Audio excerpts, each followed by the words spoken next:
रहस्यमय संदूक।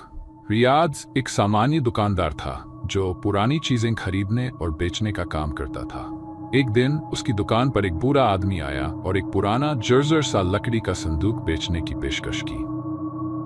संदूक देखने में खासा रहस्यमय था। उस पर प्राचीन नक्श बने हुए थे और इसके ताले पर एक अजीब सा निशान था। रियाज को संदूक बहुत पसंद आया। उसने तुरंत उसे खरीद लिया और उत्सुकता में उसे घर ले आया।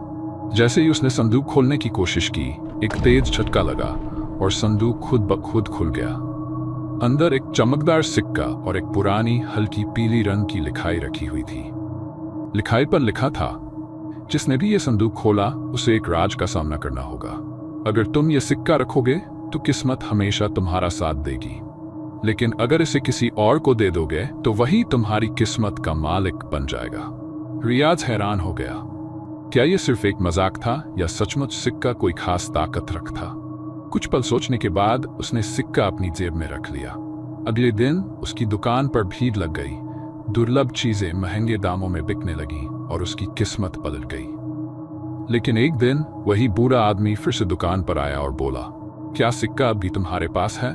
याद रखना, खुशकिस्मती हमेशा एक हाथ में नहीं रहती। रियाज घबरा गया। उस रात उसने सिक्का वापस संदूक में रख दिया, लेकिन अगली सुबह संदूक गायब था। आखिर वह संदूक कहाँ गया?